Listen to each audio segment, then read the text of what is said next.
Adler predicted his name might one day be forgotten, because his ideas would become so accepted that no one would need to credit him. Welcome to Whispering Pages. If you're here just for the summary, skip to the next chapter. For the rest of us, let's ease in. Let the sounds of the room hold you. The minutes before sleep are one of the most receptive windows your brain has. Ideas absorbed now consolidate overnight. Tonight's book is The Courage to be Disliked by Kishimi and Koga, published in Japan in 2013. A dialogue between a young man and a philosopher, and one quietly radical question. What if your unhappiness is not something that happened to you, but something you are choosing? Close your eyes, and let's whisper through this one together. There is a philosopher who lives on the outskirts of a city, a quiet man surrounded by books, who believes that the world is simple and that happiness is within reach of anyone. One night, a young man comes to challenge him. The young man is unhappy. He feels trapped in his own personality, burdened by inferiority, unable to change. He has come to tear apart the philosopher's ideas. And that young man is, in some sense, all of us. The Courage to be Disliked was written by Ichiro Kishimi, a philosopher and Adlerian counselor based in Kyoto, and Fumitake Koga, an award-winning writer who first encountered Adlerian psychology in his late 20s and found it so transformative that he spent years in dialogue with Kishimi to bring these ideas to a wider audience. Koga described himself as wanting to be a Plato to Kishimi's Socrates, someone who would transcribe and transmit a philosophy that might otherwise remain confined to academic circles. The result became a phenomenon in Japan, eventually selling millions of copies worldwide. It is now considered one of the defining self-help books of our era. But it is not exactly a self-help book. It is a philosophical dialogue, structured like Plato's writings, moving through 5 conversations held across 5 nights. The young man pushes back hard. The philosopher answers patiently. And the ideas that emerge belong to a psychologist named Alfred Adler, who Kishimi believes is still poorly understood, and possibly 100 years ahead of his time. Adler is often described as the third giant of early psychology alongside Sigmund Freud and Carl Jung. But where Freud focused on how the past determines who we are, and Jung explored the unconscious depths of the psyche, Adler came to a radically different conclusion. He said, the past does not determine the present. What determines the present is the goal we are unconsciously pursuing. This is the heart of the book, and it arrives almost immediately. The young man describes a friend who has been shut in his room for years, unable to go outside, plagued by anxiety and panic. The obvious explanation, the one the young man offers, is that something in the friend's past caused this. Trauma, bad parenting, a painful experience, a cause that produced an effect. But the philosopher rejects this framing entirely. Adlerian psychology, he explains, is not etiological, meaning it does not study causes. It is teleological, meaning it studies purposes. The friend is not staying home because of what happened to him in the past. The friend is staying home because staying home is serving some goal right now.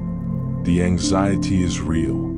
The palpitations are real. But they are being manufactured, not consciously, not maliciously, in order to achieve something the person currently needs.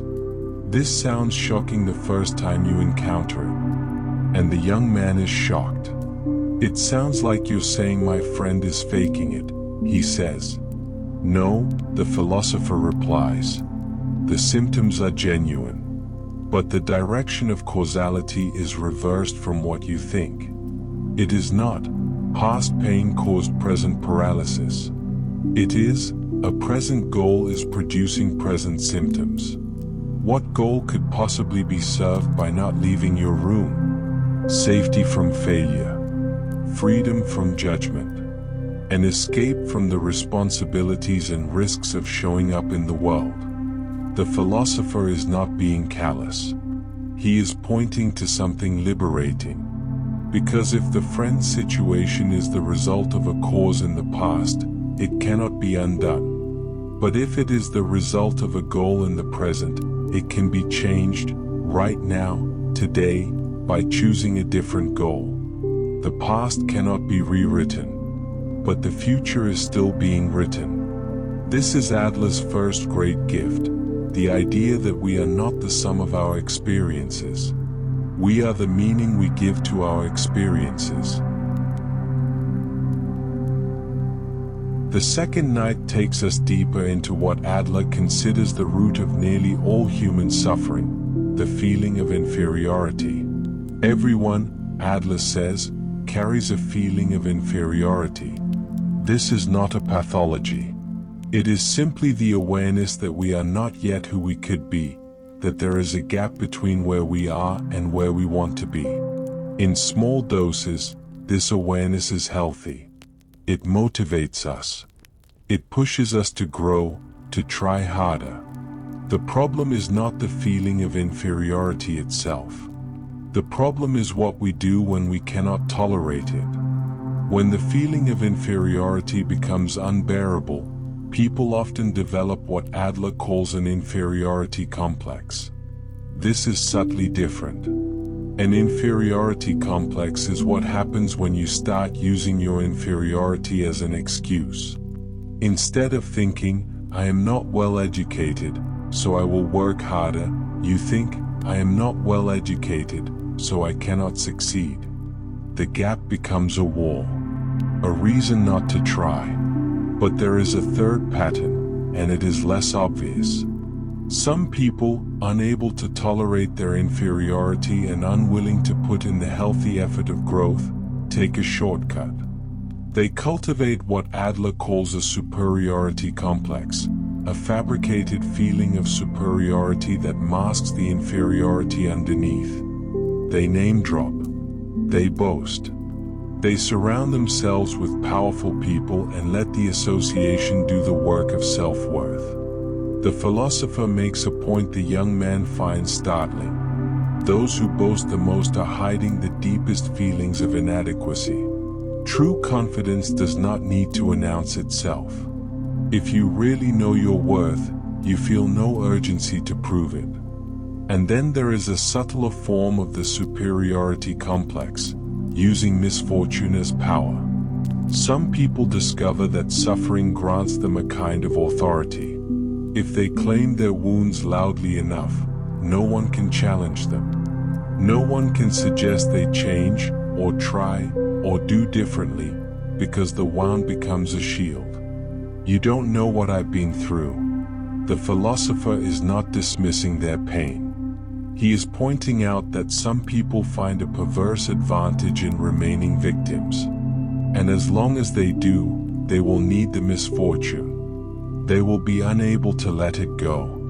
This connects to what the philosopher calls life lies, the stories we tell ourselves to avoid the discomfort of change. I can't go out because of my anxiety. I can't succeed because of my background. I can't change because that's just who I am. These are not lies in the sense of conscious deceptions. They are fictions we have chosen to believe, because they spare us from having to make a choice. And here is the point that the young man finds most difficult to accept. Lifestyle is chosen. Not consciously, and not without influence from circumstances, but chosen nonetheless. Around the age of 10, Adler believed, each of us adopts a way of interpreting the world that shapes everything that follows. And the remarkable thing is that this lifestyle can be revised. Not easily, not without courage. But the door is not locked from the outside. Life, the philosopher says, is not a competition. The feeling of inferiority should not be measured against other people, against who is richer, who is more successful, who got further. A healthy feeling of inferiority is measured against your own ideal self, your own previous version. The question is not, am I better than them? The question is, am I moving forward from where I was? We are not the same, the philosopher tells the young man, but we are equal. The third night introduces one of the most practically useful ideas in the book, and one of the most counterintuitive. Adler believed that the desire for recognition is one of the most common traps in human life.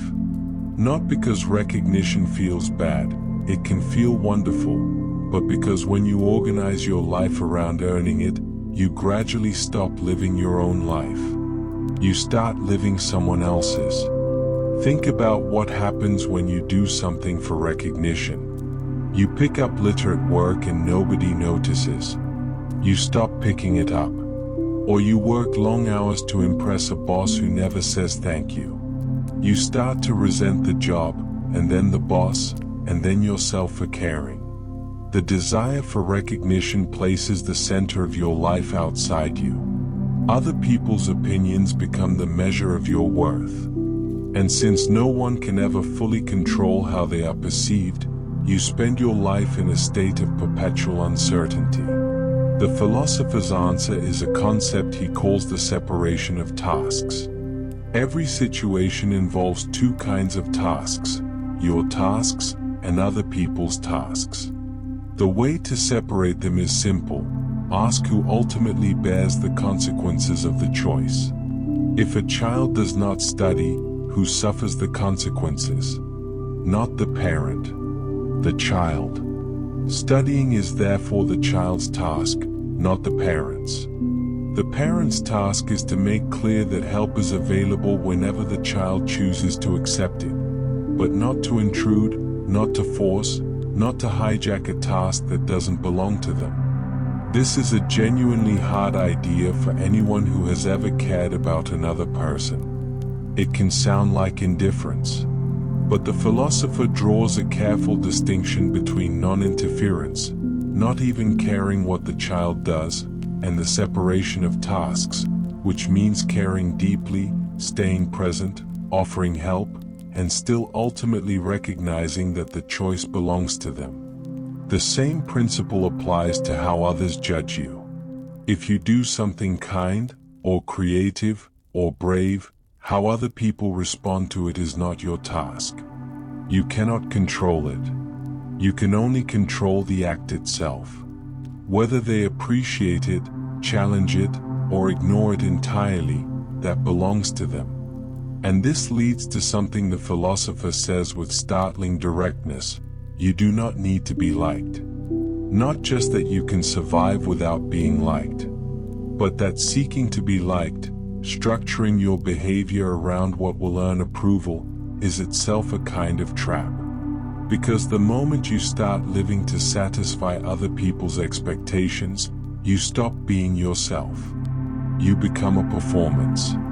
And no performance can be satisfying for long. What is real freedom, then? The philosopher says, freedom is the willingness to be disliked. Not the desire to be disliked, not contrarianism or provocation, but the willingness. The capacity to act according to your own values and accept that not everyone will approve. Because as long as your happiness depends on everyone approving, you are never truly free. There will always be someone who doesn't. The young man resists this intensely. Surely, he says, the desire for recognition is universal. Surely it is what motivates us to participate in society at all.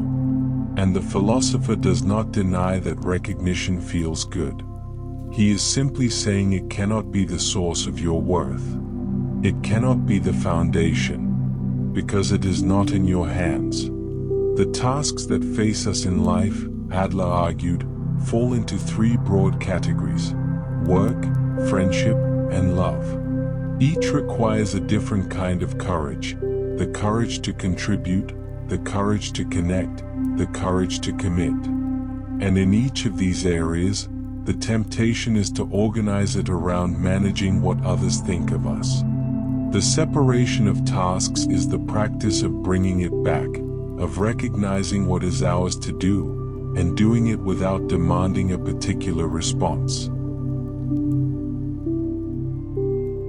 By the fourth night, the young man has come back after a month of sitting with what he has learned. He is less hostile. He is still skeptical. But something has shifted. The philosopher turns to what Adler considered the ultimate goal of human psychology, community feeling. This is, of all the ideas in the book, the most easily misunderstood. It sounds, the young man says, almost religious.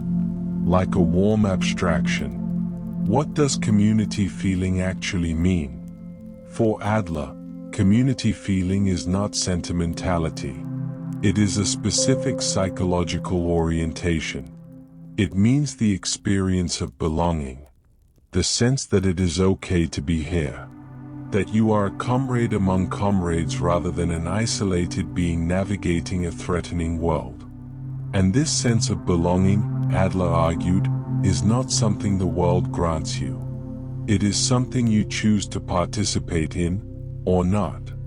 The key to accessing community feeling is a shift from what the philosopher calls self-interest to social interest. From asking, what am I getting from this? To asking, what am I contributing? The vertical orientation, where everyone is either above you or below you, where relationships are about competition and evaluation, gives way to something horizontal, where different people are walking at different speeds in the same direction, none above, none below, all of equal worth. The philosopher makes a distinction that strikes the young man deeply, the difference between praise and encouragement. When you praise a child for a good score, you are making a judgment. You are saying, your worth is measured by your performance, and I have evaluated it. This is a vertical act. It keeps both of you in a hierarchy, and it creates a child who performs for approval, not because they love learning, but because they need the praise. Encouragement, by contrast, is horizontal. It says, thank you for being here. I am glad you tried. The difference between praise, which can only be given by someone above you, and encouragement, which can be offered between equals, is subtle but profound. The philosopher is equally direct about something the young man finds uncomfortable. You are not the center of the world. This is not an insult. It is a liberation. Because as long as you see yourself as the center, as the main character where everyone else is a supporting role, you will be anxious, because so much of the world will feel hostile or indifferent. The moment you shift from self-focus to concern for others, the world begins to feel less like a threat and more like a home. Self-acceptance, confidence in others, contribution to others. These are the three movements that Adler names as the path toward community feeling. Self-acceptance does not mean self-affirmation. It is not the work of convincing yourself you are wonderful. It is the more honest practice of accepting yourself as you are, 60% and not 100, and asking, what can I do from here? Not how do I become a different person, but what do I do with who I am? Confidence in others is not naivety. It is the choice to extend good faith not because you have been guaranteed safety, but because conditional relationships, where you are always watching for betrayal, keep you armored and alone. And contribution to others does not have to be grand or visible. It does not require recognition. The philosopher puts it simply, the feeling that I am of use to someone, that is enough. Not the proof. Not the applause. Just the quiet sense that your existence has made something slightly better for someone else. Here and now, he says, that is where happiness lives. Not in the future. Not in the achievement. In the sense, at this moment, that you are contributing. The fifth and final night arrives at the deepest question: what is happiness? And what does it mean to truly live? The philosopher leads the young man to a definition that sounds almost too simple. Happiness, he says, is the feeling of contribution, not the achievement of a goal, not the recognition of others, not the accumulation of experiences. The feeling, even the subjective, unverifiable feeling, that in some way I am of use to someone. But the young man pushes back. Surely happiness requires something more, some grand purpose, some unique achievement that proves your specific existence mattered. And the philosopher offers an image in response that has stayed with readers of this book for years. He calls it the dance. Do not think of your life as a journey to a destination, he says. Think of it as a dance. A journey implies a destination, and everything along the way is just preparation, just the means to an end. But a dance has no destination. Each moment of the dance is complete in itself. You do not dance in order to reach a particular point on the floor. You dance because the dancing itself is the thing. This is what Adler called the energial view of life, from the Greek word for actuality, for existing in motion. Life lived not as a march toward a goal but as a series of complete moments, each one whole in itself. The philosopher admits there is a temptation to live instead like a person always pointing at the horizon. When I have that job, then I will be happy. When I am in that relationship, then I will rest. When I have achieved that thing, then life will begin. This is what Adler calls the greatest life lie. Not a deception about facts, but a deception about time, the belief that now is merely preparation, that the real living will come later. The greatest life lie, the philosopher says, is not living here and now.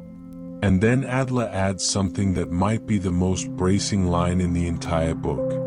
Someone asks him, what is the meaning of life? And he says, life in general has no meaning. Not nihilism, not the conclusion that nothing matters, but the honest acknowledgement that meaning is not given to us from outside. It is assigned by us, from within. You are the only one who can give meaning to your life. And that is not a burden. It is a freedom. Now, how does this book compare, and where does it fall short? The closest companion to this work is Viktor Frankl's Man's Search for Meaning, a book that also argues that suffering is not what defeats us, but rather our response to suffering.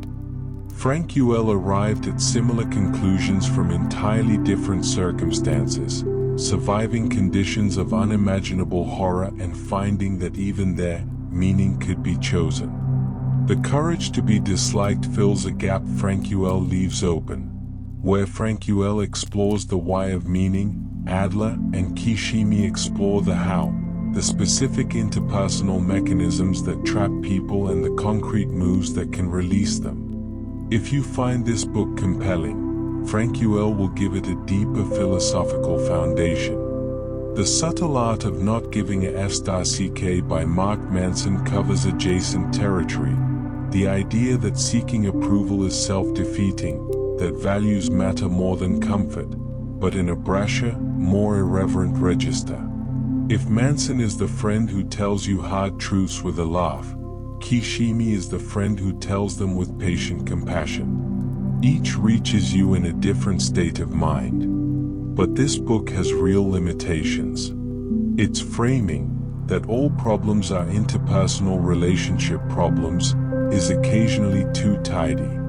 Not all suffering has a social origin. Some of it is physiological, biochemical, circumstantial in ways that cannot be resolved by changing your goals or your lifestyle. The book tends to underweight these realities. Adlerian psychology is sometimes said to have an excess of optimism, of treating every condition as a choice, which can slide uncomfortably close to victim blaming when applied without nuance.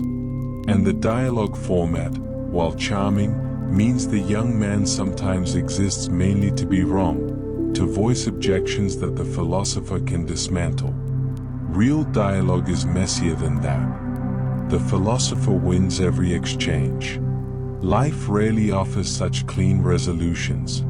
Still, the core of the book holds. The world appears to you in the way you have decided to see it. The lifestyle you are living is one you chose, even if the choice was unconscious, even if it was shaped by difficult circumstances. And you can choose again. Not perfectly, not easily, not without courage, but right now, today, in this moment.